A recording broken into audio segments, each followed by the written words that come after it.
after the first Kyrie 1, repetition 1, suddenly some of the singers hold a drone and others are here. And so we get so with perfect fifth, then perfect fourth, back to the perfect fifth. Oh, and it's time to talk about intervals. All right, you ready? Here we go. A whole step, also called a major second. Let's try this. Let's go do it in C to start with. We're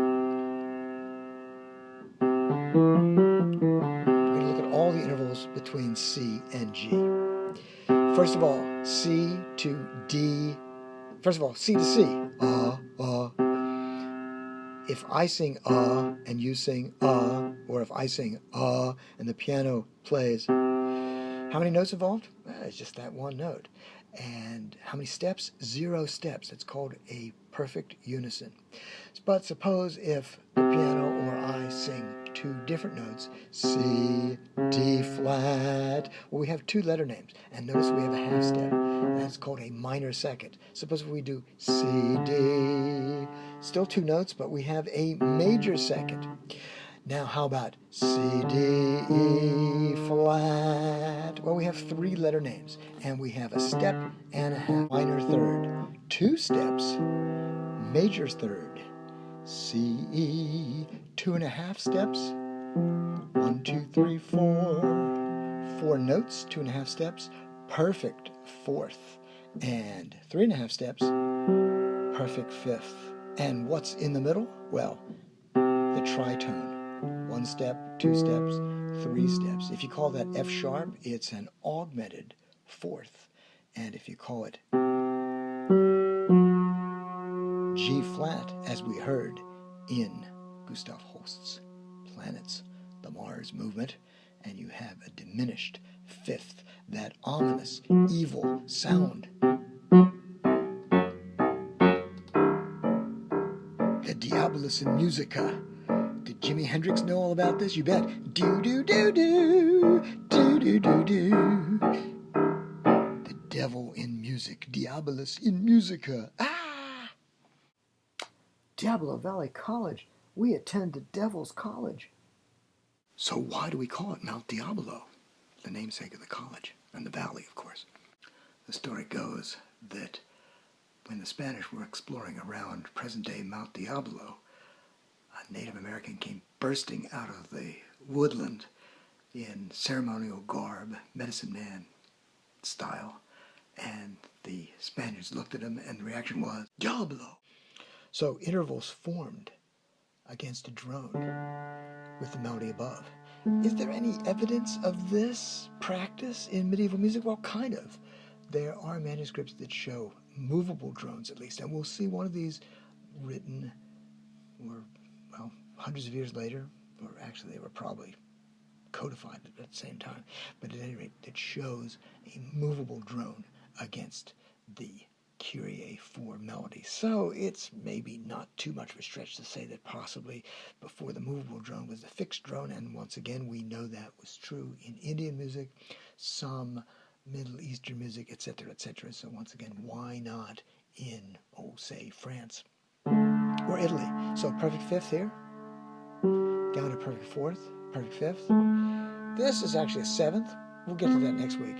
6th, perfect 5th, perfect 4th, perfect 5th again. Better do that drone again. Perfect 5th, perfect 4th, minor 3rd, unison against the drone, major 2nd. Beautiful stuff.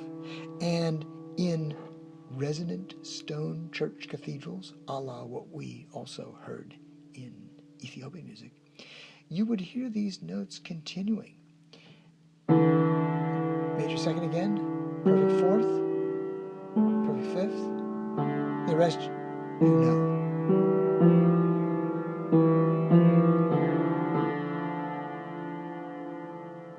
Marvelous.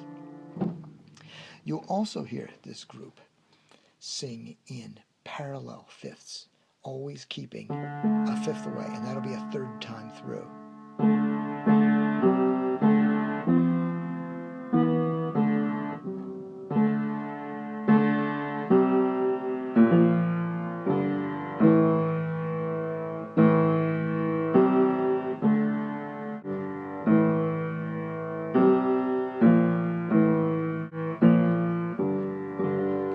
notice I had to use that B flat because I had to keep that perfect fifth there. Here would have been the evil tritone.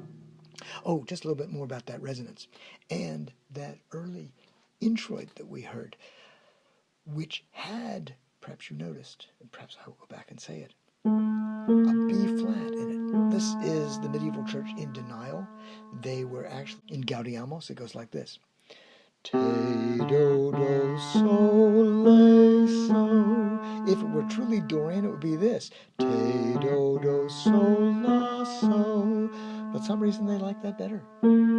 We've been talking about the evolution of the flats, and this is one of the cases where an early usage of flat. And so they actually don't have D Dorian. D Dorian is do, re, mi, fa, sol, la, te, do. But this is now do, re, mi, fa, sol, le, te, do. And that is the true minor. Only difference between minor and Dorian is this 6th degree. And like I say, as we say in the Middle Ages, they didn't acknowledge that, but they were doing it.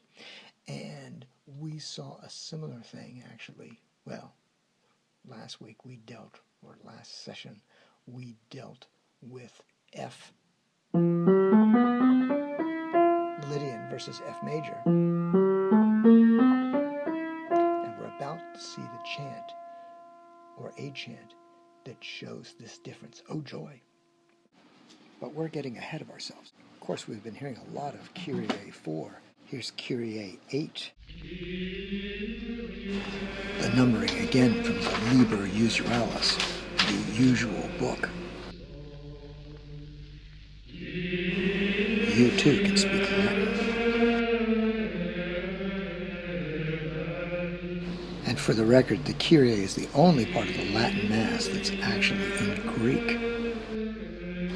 And again, for the record, this was a recording made in 1930 by the monks of Salem, St. Peter's Abbey in northern France. And the Salem Monastery was instrumental, shall we say, in the revival of chant in 1833, after the house of worship was re-established following all the tumult of the French Revolution and its aftermath. And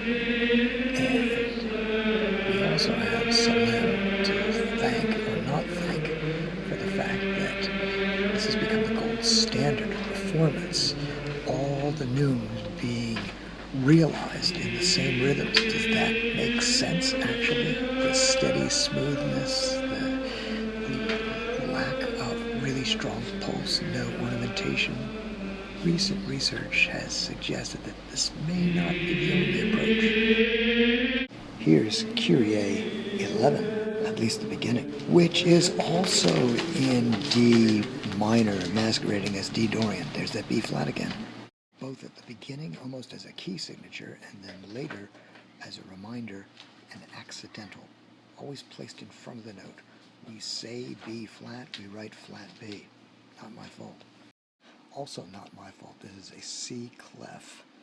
So the B is the space just below the top line. Next up, another ordinary selection, the Gloria, referencing the Christmas story. Behold, there arose with the angel a heavenly host, singing, Glory to God in the highest, Gloria in excelsis Deo. Thanks to the additions of the Nicene Creed, this is a fairly long text. As such, tends to be syllabic rather than the melismatic aspects of the Kyrie. And if Kyries tend to be in 3-part forms, ABA or ternary form, Glorias tend to be through composed, ongoing, no particularly discernible repetitive scheme. After that, the gradual part of the proper. And gradual means step, the grade, the kind of things you get in school. And this would have been delivered the steps of the altar, the sermon. If the Kyrie is relatively melismatic, Psalm 146 with Antiphon, and by the way, Psalms, as recounted in the Catholic tradition, are mostly one-off compared to the Protestant and Jewish traditions. So Psalm 146 is actually in the Jewish and Protestant canon. Psalm 147, it's towards the end. They start out the same and they do end up the same. But notice, this has a lot more words than the Kyrie, and in general, the more words you have, the more likely you are to have syllabic rather than melismatic singing.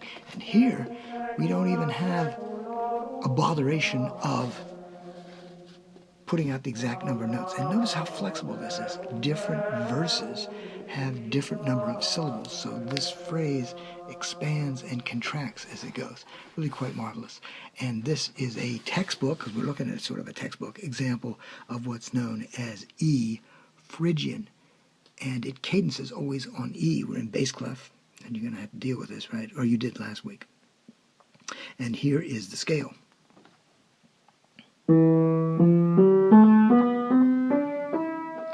So in movable Do, this is now the new Do, E, and notice we have a half step right away. So instead of Do, Re, it's Do, Ra, Me, Fa, So. Then here's Le, Te, Do, which is exactly like minor at the top. So the only difference between minor and Phrygian is the half step at the bottom, the Do, Ra. Let's put this all in the key of C to give you some contrasts. Here is key of C major, right? Do, Re, Mi, Fa, Sol, La, Ti, Do. Here's actually the Lydian that we had last week. Do, Re, Mi, Fi. Notice the whole step there. Then the half step here. So from the Lydian, lower one note, and you're back to major. Now, next week we're going to be dealing with the Mixolydian. We've already dealt with a couple of pieces, including the epitaph of Psychelos that are in Mixolydian. And that's major at the bottom with a Te Do at the top. Now we have Dorian. Dorian has a Do, Re, Me, so in this key we'll have to use the E flat. Still the Te Do. And the true minor, 3 lowered notes with respect to major. Do, Re, Mi, Fa, Sol, La, Ti, Do. And now the Phrygian, shall we say, grimmer and yet more exotic and wonderful still. Do, Ra, Mi, Fa, Sol, La, Ti, Do. 4 lowered notes with respect to the major, 5 with respect to Lydian. And you could do 6, but why? Hardly anyone ever did. That's called the Locrian mode. And the next one you would lower actually would be the 5th. So you've lowered 6 out of 7. Once you lower the 7, it would be the tonic, and then you'd be in another key. So that's it. Those are all the modes. And they are the progressive lowering of Lydian, Ionian, or major, Mixolydian, lowered 7, lowered 3 and 7 for Dorian, lowered 3, 6, and 7 for minor, lowered 2, 3, 6, 7 for Phrygian, and lowered just about everything except the 5 is the new one. And notice you have that 5 every time, but we have lowered that since the Lydian from down there. So that's it. Here's what they look like on the white notes of the piano. The instant, each one of the modes. We've got C Ionian, D Dorian, E Phrygian, F Lydian, G Mixolydian, A minor, also known as A Aeolian. We'll get to this in a couple weeks. And we'll get to this never, B Locrian. Well, it'll happen sometime. Not many people have written in Locrian. I did at one point for one of my operas, The Pied Piper of Hamelin. Boy, is he ticked that he doesn't get paid.